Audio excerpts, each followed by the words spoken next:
En la Biblia nosotros encontramos que desde el principio, en el Génesis, Dios estaba planeando y soñando la multiplicación de todo. Los peces en el mar, los animales en la tierra, los animales del aire, las plantas, los seres humanos, que todo se multiplique.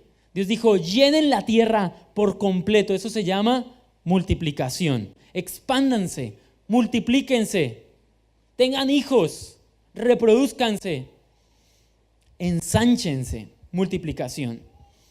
Y podemos ver entonces en todo multiplicación. Usted siembra una semillita de maíz y lo más normal es que con las condiciones correctas, dentro de un tiempo, yo la verdad no soy agricultor, 3 meses, gracias, mi papá sí. Entonces dentro de 3 meses usted va y tiene una planta. Lo único que yo sé del maíz es comérmelo. En mazamorra o en una arepita. Uy, no, Dios mío. No he desayunado. Estoy aquí desde las 5 de la mañana y no he desayunado, por eso empiezo a hablar de comida. Pero usted siembra la semillita y dentro de un tiempo usted viene y tiene una mata de maíz. Y en esa mata tiene al menos unas 2 o 3 mazorcas, así, ya, para ir a coger, para hacer una sopita de choclo, unas arepitas de choclo, o lo deja secar y luego lo puede moler y las posibilidades son infinitas, muchísimas opciones. Multiplicación, es natural. Todo lo que no se está multiplicando está caminando hacia la muerte, hacia el exterminio, hacia acabarse. Y Dios lo diseñó así. Y a lo largo de la historia y de la Biblia vemos multiplicación. Vemos que cuando el pueblo de Israel llega a Egipto es una pequeña familia de unas 70 personas. Pero cuando salen son miles ya, se han multiplicado. Y cada tanto tiempo el pueblo hace un censo porque se siguen multiplicando y la familia sigue creciendo y se multiplica y se multiplica. Hace 30 años la familia García Ortiz eran 2 o 3 personas. Ya había nacido Mirley, eran 3 personas. Hoy la familia García Ortiz entonces son Libardo, Noemí, Einar Adrián, yo de último, Mirley, Elizabeth, Einar Adrián. Pues toca sumar ahí a los 2 cuñados, Cristian, Héctor, Viviana, Jacobo, Juanita, Josué, vamos en 11. Y pues ya que decir, vamos 11 y viene por ahí otro en camino, parece, pero no de nosotros, no, de una de mis hermanas. O sea que vamos en 12. ¿Cuántos eran? 3. Echemos más para atrás, 2. Se ha multiplicado por 6. Y usted puede hacer cuentas si su familia también se ha multiplicado, se está multiplicando. Y si no se está multiplicando, usted es una de esas mamás que le dice, mi hijo, ¿y cuándo se va a casar? Mire que yo quiero conocerle la pinta. Mire que yo quiero ver cómo salen los niños. No importa, usted era feíto, pero los niños iban a salir bonitos, ¿cierto? Multiplicación. Pero vamos a encontrar una historia en la que Jesús nos da una clase magistral de multiplicación. ¿Qué es multiplicación y cómo se hace? Y por eso le voy a invitar que abra su Biblia en el libro de Mateo, capítulo 14. Dice, les voy a contar qué sucede antes, entre el versículo 1 y el 12. Pues así en resumidas cuentas, han matado a Juan el Bautista, ¿no? ¿Quién? Pues Herodes, por petición de una jovencita que ha danzado frente a él y su mamá le ha dicho, dígale al rey que mate a Juan el Bautista. Lo tenían preso y decidieron decapitarlo. ¿Quién era Juan el Bautista? Bueno, Juan el Bautista es el profeta, el segundo profeta más importante del Nuevo Testamento. Bueno, Jesús es el más importante, pero después de Jesús, pues es Juan el Bautista. Es la persona que tiene el ministerio más grande sobre la tierra antes de Jesús. La palabra dice que Juan iba por pueblos, aldeas, por el desierto, y la gente iba por miles a buscarlo para ser bautizados por Juan el Bautista. Y le acaban de dar la noticia a Jesús. Gracias. Le acaban de dar la noticia a Jesús. Le dicen, Jesús, han asesinado a Juan. Y ahora vamos a ver qué sucede justo después de eso. Dice, oyéndolo Jesús se apartó de allí en una barca a un lugar desierto y apartado. Y cuando la gente lo oyó, le siguió a pie desde las ciudades. Y saliendo Jesús, vio a una gran multitud y tuvo compasión de ellos. y sanó a los que de ellos estaban enfermos. Cuando anochecía, se acercaron a él sus discípulos diciendo: el lugar es desierto y la hora ya pasada. Despide a la multitud para que vayan por las aldeas y compren de comer. Jesús les dijo: no tienen necesidad de irse, denle ustedes de comer. Y ellos dijeron: no tenemos aquí sino 5 panes y 2 peces. Él les dijo: tráiganlos acá. Entonces mandó a la gente recostarse sobre la hierba, y tomando los 5 panes y los 2 peces, y levantando los ojos al cielo, bendijo y partió y dio los panes a los discípulos, y los discípulos a la multitud. Y comieron todos y se saciaron, y recogieron lo que sobró de los pedazos, 12 cestas llenas. Y los que comieron fueron como 5,000 hombres, sin contar las mujeres y los niños. Interesante. ¿Qué piensa Jesús de la multiplicación? ¿Cómo en esta historia, en un entorno en el que Jesús, no sabemos si exactamente por el choque de la noticia dura de la muerte de Juan el Bautista, o porque Jesús está en un proceso con sus discípulos, el proceso no ha terminado, la escuela no ha terminado, y Jesús dice: nos vamos. Tal vez está en un lugar lleno de gente, pero le dice a los discípulos, le dice: Pedro, dile a todos que nos vamos a un lugar retirado, necesitamos estar a solas. Y está en un lugar muy denso, hay muchísima población para un terreno tan pequeño. Es un área como de 80 kilómetros por unos 14, 15 kilómetros, pero hay muchísima gente, muchos pueblos. Y el único lugar donde ellos sienten como que hay un respiro, hay una tranquilidad, es cruzando el lago, ¿no? Como vamos, crucemos el lago y allá tal vez la gente no puede llegar, vamos hasta allá. Y se van, pero la gente empieza a correr por alrededor y llegan a donde está Jesús. Cuando Jesús los ve, empieza a ver caras de angustia, caras de necesidad, caras de sufrimiento, caras de petición, caras de estamos en la quiebra, caras de no tenemos a dónde ir. Y Jesús dice: vamos a hacerlo, vamos a ayudarlos. Y eso gesta el ambiente de la multiplicación. Y hoy vamos a ver 3 cosas que podemos aprender de esta historia y de Jesús en esta historia. Y lo primero es tener compasión. ¿Tener qué? Correcto, compasión. Y nuestra iglesia se llama La Alianza, y nuestro eslogan, ¿cuál es? Compasión por Colombia. Ese es nuestro eslogan, La Alianza, compasión por Colombia. ¿Y qué es compasión? Es algo que sentimos aquí, pero que nos mueve a hacer, nos mueve a actuar. ¿Qué es compasión? Es lo que usted siente cuando ve que un niño muy pequeñito se acerca a su vehículo o en el restaurante donde usted está comiendo y le extiende su mano, tal vez con mugre, tal vez con un dulce, y le pide colaboración. Eso que usted siente, que lo motiva a sacar dinero de su bolsillo y ponerlo en la mano del niño, eso se llama compasión. O que lo motiva a decirle: bueno, mira, no te puedo dar dinero, pero voy a pagar un almuerzo para que te lo comas. Eso se llama compasión. Ahora, si usted no siente eso, es porque su corazón es de piedra. Entonces no tiene compasión. Le vamos a pedir a Dios: danos compasión. Pero eso es compasión, lo que nos lleva a actuar, a decir: no me puedo quedar sentado mientras hay otro sufriendo. No me puedo quedar aquí. Tengo que hacer algo. Eso es compasión. Y es lo que siente Jesús. Es lo que Jesús dice: bueno, acabo de recibir una de las peores noticias, pero hay mucha gente necesitada. No me puedo centrar en mí. Voy a servir a ellos. No me puedo centrar en mi necesidad. Voy a amarlos a ellos. Voy a sanarlos. Voy a predicarles. Voy a ir a ellos. Y esto es interesante porque en muchas ocasiones lo primero que no nos permite tener compasión es nosotros mismos. Nos estamos viendo a nosotros. Miramos por nuestras necesidades, miramos por nuestras peticiones, y cuando oramos hay muchas oraciones muy egocéntricas, muy individualistas, Señor, mira mi salud, Señor, mira mi familia, Señor, mira mi necesidad, mira mi economía, mira mi. Y todo es mis peticiones de mi vida para mi Señor, pero nos olvidamos de sentir compasión, de llevarnos a actuar por la vida de otros.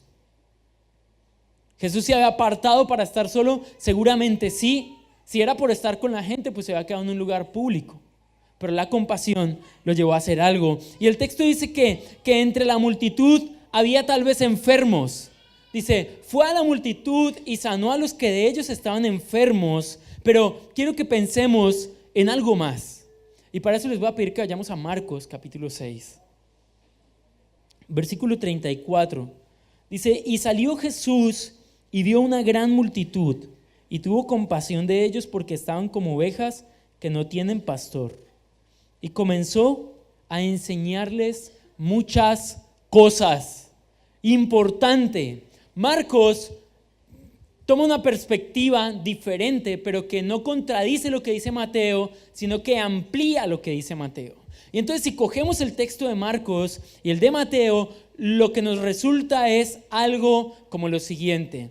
Y Jesús, quien estaba dentro de su barca, salió y vio que había mucha gente necesitada y tuvo compasión de ellos, porque estaban desamparados y necesitados como ovejas sin pastor. Por lo tanto, salió a predicar, a enseñarles el evangelio del reino y a sanar a muchos de ellos, los que estaban enfermos. Pero, ¿notan algo aquí importante? Dice, salió a enseñarles, salió a predicarles, salió a decirles, el reino de los cielos es semejante a... Y empezaba a hablar, a contar sus parábolas. Seguramente en este entorno, antes de la Pascua, cuando dice que se sentaron en la hierba que estaba verde, esa época del año es la época antes de la Pascua, antes de una fiesta en la que se celebra libertad.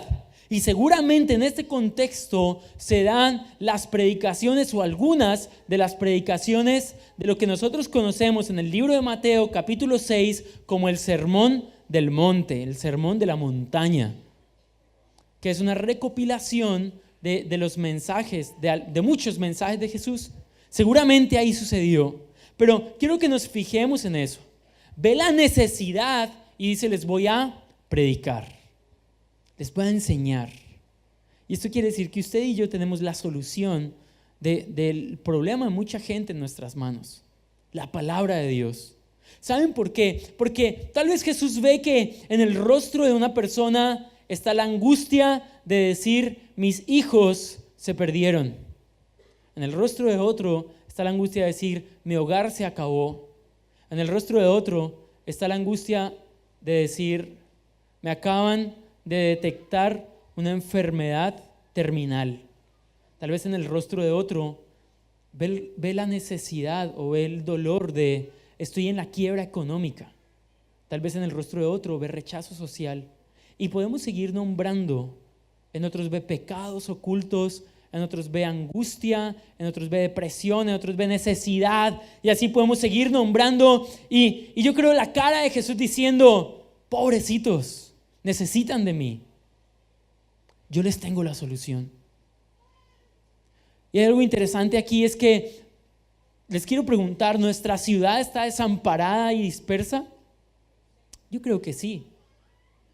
Yo creo que nuestra ciudad sí necesita de Dios. Yo sí lo creo. Y a las 6 estaba diciendo a la iglesia, les estaba contando y les voy a contar a ustedes también. A mí me gusta salir a montar bici, ¿no? A montar bicicleta. Y me gusta salir a la montaña. Odio salir a montar bici dentro de la ciudad porque hay mucho tráfico, mucho humo de vehículos, mucho conductor arrebatado que le tira uno el carro encima. Bueno, entonces prefiero ir a la montaña. Y normalmente salgo a montar bici muy temprano, a las 5 de la mañana o antes de las 5 de la mañana me voy a montar bici. Y desde el lugar donde voy puedo ver todo Neiva despertándose. Muchas lucecitas por todo Neiva. Desde la parte más central hasta el oriente y de norte a sur, puedo ver toda la ciudad apenas amaneciendo. Y cuando leo este texto, me imagino una escena como esa, un cristiano viendo una multitud. Jesús sale del barco y ve una multitud. Y muchas veces pienso en la mañana, ¿cuánto necesita nuestra ciudad de Dios? ¿En cuántos de esos hogares que se representan en una pequeña luz, anoche el esposo llegó ebrio? ¿En cuántos de esos lugares la luz está encendida porque una madre sigue preocupada porque su hijo no ha llegado? Porque se fue a las drogas o porque está con malas juntas. ¿En cuántos de esos hogares un hogar se acaba de destruir, una familia se acaba de destruir por X o Y situación? ¿En cuántas de esas lucecitas hay una crisis económica o hay una crisis en la salud? Y lo que Jesús ve es algo como es, una multitud grande con cara de necesidad, con una cara de no tenemos dónde ir, con una cara de esta es nuestra última oportunidad, no hay más dónde ir. Y su corazón se mueve y dice, tengo que hacerlo, tengo que salir del barco, tengo que ir a tocarlos, tengo que ir a predicarles, lo tengo que hacer. Y eso es compasión. Cuando decimos tengo que hacer algo por ellos o por él o por ella, eso es compasión. Y vemos 4 cosas que hizo Jesús, ¿no? 4 cosas que podemos ver en este primer punto, que es la compasión. Se levantó y salió a ver la multitud. La compasión nos mueve a la acción. La compasión que no es acción se llama lástima y eso no le sirve a nadie. O usted va por la calle y dice, ay, si tica esa familia ahí con ese bebé que no tienen para la comida, que ojalá Dios les bendiga. Amén. Y sigue usted. ¿De qué sirvió? De nada sirve. Ay, pero yo oré. Sí, gracias. Bueno, eso es chévere. Pero tenemos que dar, tenemos que motivarnos. Decir, no me puedo quedar sentado. Tengo que involucrarme con la necesidad del otro. Eran muchos, es lo segundo que podemos ver. Eran muchos y necesitaban ser atendidos. Ahora, nuestra ciudad tiene lugares donde hay muchos que necesitan ser atendidos y necesitan escuchar el evangelio. Claro que sí.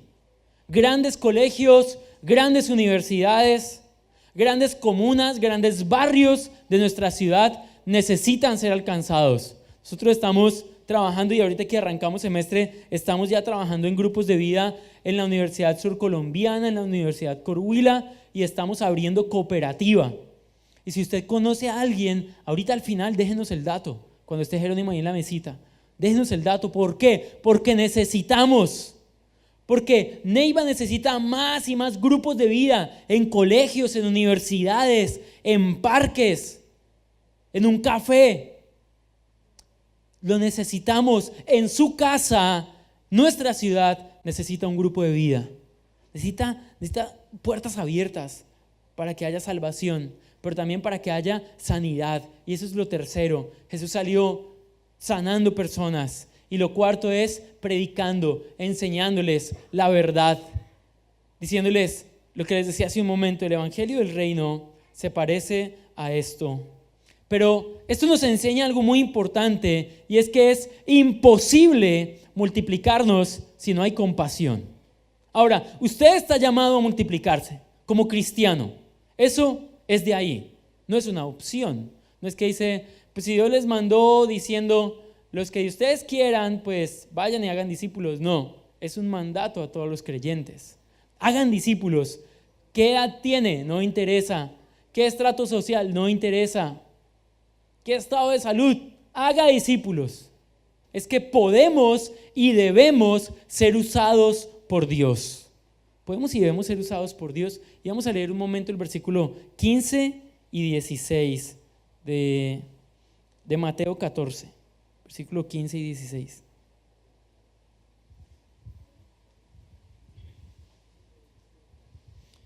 Cuando anochecía se acercaron a él sus discípulos diciendo, el lugar es desierto y la hora ya pasada.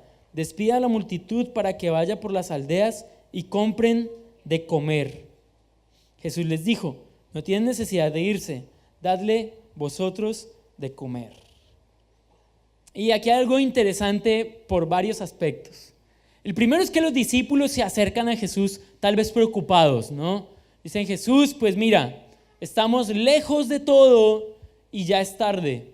Dígale a la gente que se vaya para que en sus aldeas, en su casa, tengan alimento. Y Jesús les dice: no tienen por qué irse, denle ustedes de comer. Y los discípulos dicen: pero ¿cómo así? ¿Cómo les vamos a dar de comer si no hay nada? Por aquí un niño nos donó 5 panes y 2 peces. De resto no hay nada más, Señor. Esto no alcanza ni para nosotros. De pronto otro le dice: Señor, alimentarlos a todos nos costaría 1 año de trabajo. Ahí dicen, en otro de los evangelistas, dice, serían 200 denarios, más de 200 denarios. 200 denarios es 1 año de sueldo. Señor, alimentar a toda esa gente nos costaría el sueldo de 1 año de una persona y nadie tiene eso aquí. ¿Qué hacemos? Jesús le dice: traigan eso. Tenemos solo esto, tráiganlo. El versículo 16, Jesús le dijo: no tienen necesidad de irse, denle ustedes de comer. Ahora, lo que podemos ver aquí es que la gente está en el lugar correcto, no están en el lugar equivocado, están en el lugar indicado. ¿Por qué? Porque no importa cuál sea la necesidad del ser humano, a los pies de Jesús esa necesidad se puede solucionar. ¿Usted cree eso? Amén. Yo creo eso. Por eso soy cristiano, porque tengo fe que al lado de Jesús mis necesidades espirituales, almáticas y corporales o fisiológicas pueden ser saciadas. Y Jesús dice: ok, hay muchos y tienen muchas necesidades, pero Jesús va más allá. Dice: este está enfermo, pero también tiene hambre. Este viene con su corazón roto, pero también tiene hambre. Denles de comer. Y Jesús va más allá. Pero los discípulos aquí chocan con su humanidad.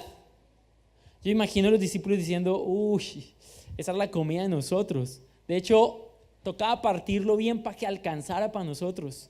De a 1/4 de pan, de a 1/3 de pan. Y ahora Jesús dice que lo repartamos, que le demos a la gente. Y yo imagino a los discípulos diciendo: no, otra vez Jesús con esa cuestión de ponernos en estos problemas. ¿Ahora qué vamos a hacer? Me quiero imaginar a los discípulos haciendo tal vez una vaca, ¿no? No, yo tengo 3 denarios. No, yo tengo 5. Bueno, entre todos recolectamos 50 denarios. Pero no alcanza. ¿Y a dónde vamos a ir si estamos lejos? De aquí, ¿qué vamos? Si volvemos ya es noche y ya la gente está mareada del hambre.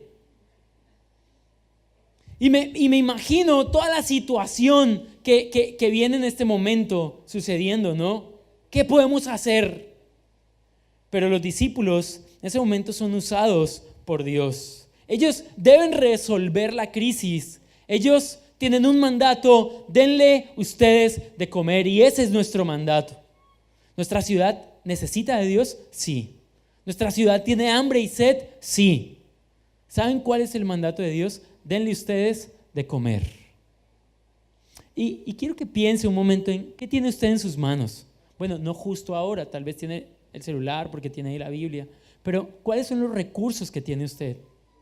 ¿Cuáles son sus argumentos? No, es que mi casa es muy pequeña. No, es que yo vivo muy lejos. No, es que no me alcanza para el refrigerio.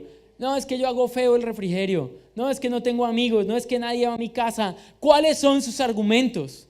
No, es que no tengo tiempo. Es que un grupo de vida demanda mucho tiempo. No tengo tiempo. ¿Cuáles son sus argumentos?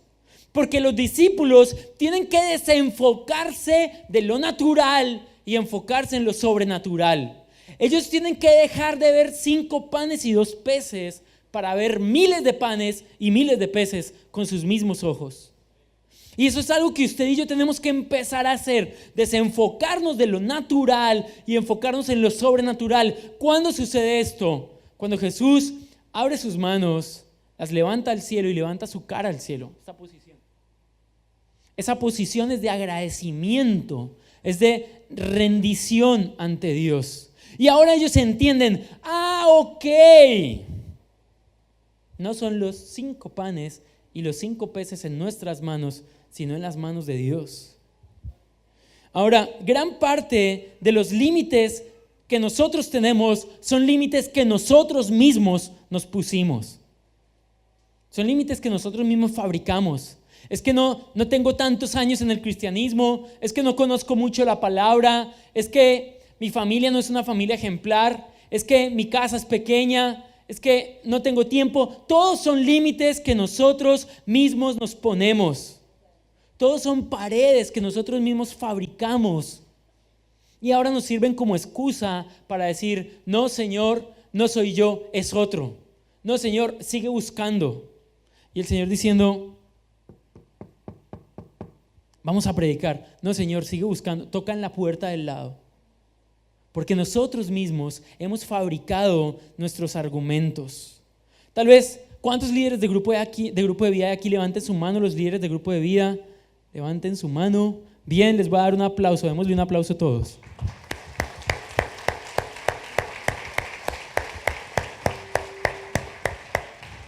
Felicitaciones, felicitaciones.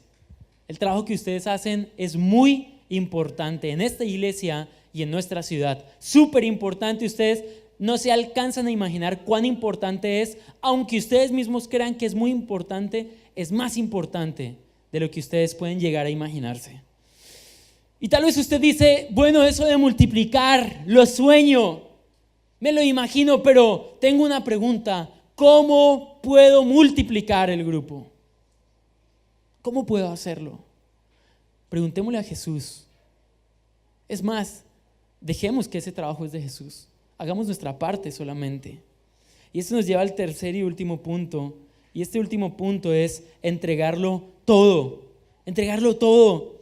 Ellos dijeron entre sí, esto no alcanza ni para saciar el hambre de nosotros mismos.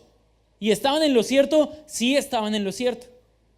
Haga de cuenta que usted ha trabajado todo el día y al final del día tiene un pescadito y un pedacito de pan, medio pan. Usted dice, uff, qué comidota, yo quedé que saciado. No.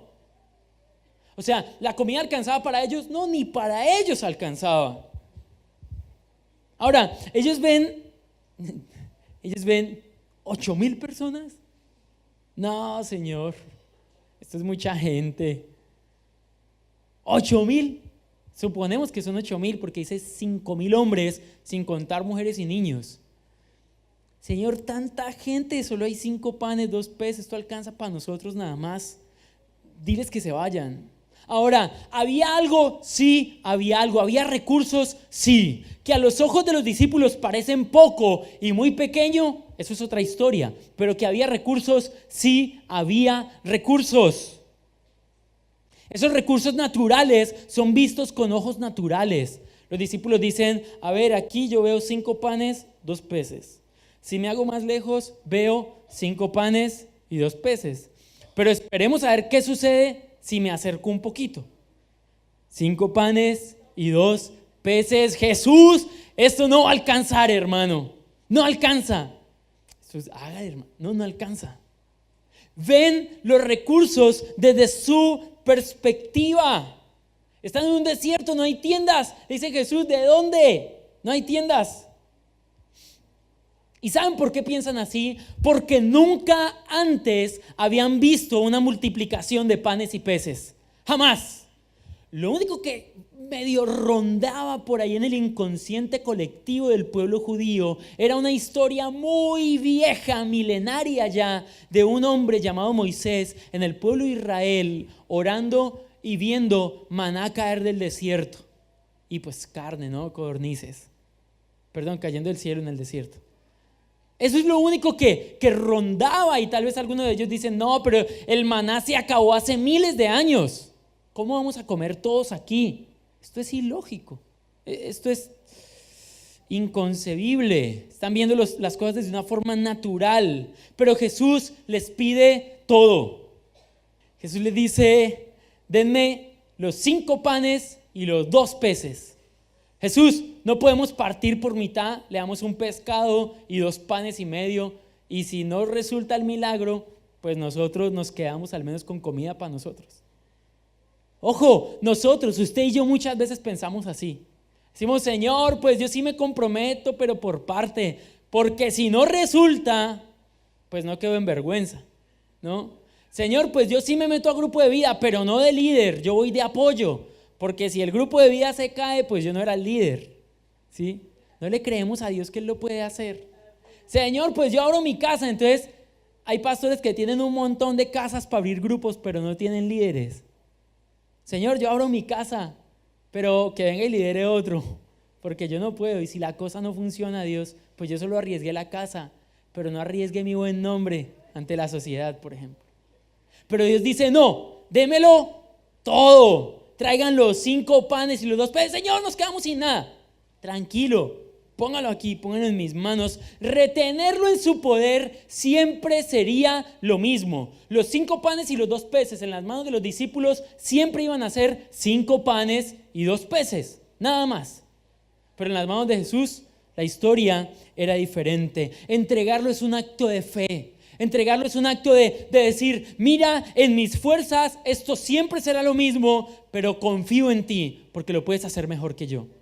Es decirle, Señor, en mis fuerzas mi casa siempre será pequeña, mis muebles siempre estarán viejos, mi liderazgo siempre será pequeño, pero en tus manos la cosa es diferente. Lo entrego en ti, confío en ti. Amén.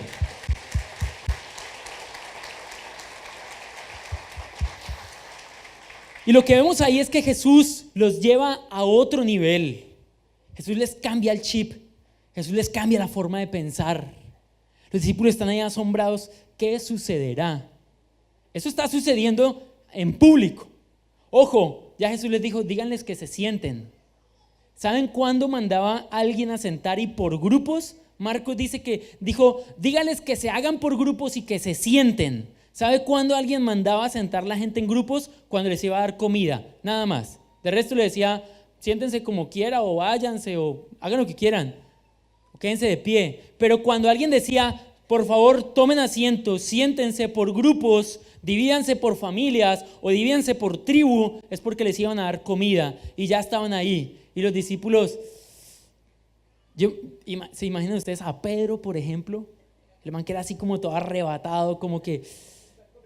Yo creo que el man ya tiene el celular ahí llamando a todos sus amigos, publicando en Instagram, necesitamos panes en estas coordenadas, latitud norte 35, traigan un pesquero para acá, traigan peces. Pero Jesús le dice, tranquilo hermano, no se preocupe, Jesús quiere llevarlos de lo natural a lo espiritual. Iglesia, a usted y a mí y a nuestra iglesia, Dios nos quiere llevar de lo natural a lo sobrenatural. Mi familia no se convierte, Señor, tanto que les predico y no se convierte. Dios nos quiere llevar a lo sobrenatural. Dios nos quiere llevar de ese, no, es que mis compañeros de trabajo son malísimos, son peliones, son morbosos, son groseros, a lo sobrenatural. Dios nos quiere llevar a entender que lo poco en nuestras manos se convierte en mucho en sus manos. Y aquí les quiero contar la segunda historia que me ha sucedido a mí. Yo trato de no contar tantas cosas, pero a veces cuento.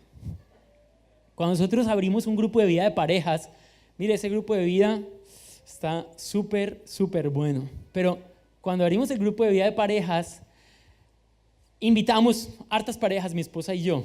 Y veníamos ya como con varios meses queriendo abrir un grupo de parejas, pero nunca lo abríamos. Nos ocupábamos, las mismas excusas suyas. Nuestra casa es muy chiquita, estoy muy ocupado, no tengo para el refrigerio, el niño no me deja hacer el grupo, lo que sea. Siempre encontramos la excusa. Y un día dijimos, no, vamos a abrir grupo. Invitamos como 8 parejas, ¿no? Dijimos, no, eso son 16 personas más nosotros 2, son 18 personas. Yo así con toda la fiebre del grupo compré para hacer un refrigerio así brutal, grandísimo. Yo a veces me meto a la cocina y lo que sale, vea. Entonces me metí a la cocina a hacer tremendo refrigerio. Hice refrigerio como para 16 personas. Cuando llegó el día, miércoles 7 de la noche, abrimos las puertas de la casa, llegó una pareja. Y dije, uy, Dios mío, se van a caer ahí 12 sándwiches. Eran unos sándwiches así, ese sándwich con pollo, con tocineta, con choricito así. No. Esto sí no es producto del hambre, es verdad. Por eso cuando yo les diga que vamos a abrir un grupo, vayan a nuestro grupo, porque la apertura... Y usted hágalo, cuando vaya a abrir su grupo, hágase una comida así que sus invitados digan, ¡wow! Esto está fenomenal. Ahora, no va a ser cada 8 días, ¿no? Porque te quedan la quiebra, pero lo puede hacer de vez en cuando. Y entonces llegó una pareja y pues el niño de nosotros más la niña de la otra pareja y ya, ahí quedó el asunto. Y yo dije, no, pues Jacobo por mucho que coma, comerá un pedacito. Y la niña pues también. Bueno, ahí tocó mirar qué hacer con la comida, pero a los 8 días fue una pareja más. O sea que ya éramos 3 parejas y 3 niños.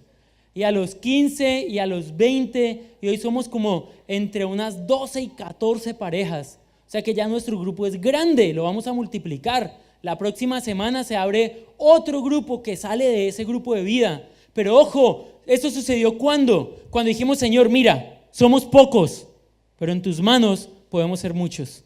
Señor, mira, eso, ese aplauso a Dios, porque Dios lo puede hacer en su vida también.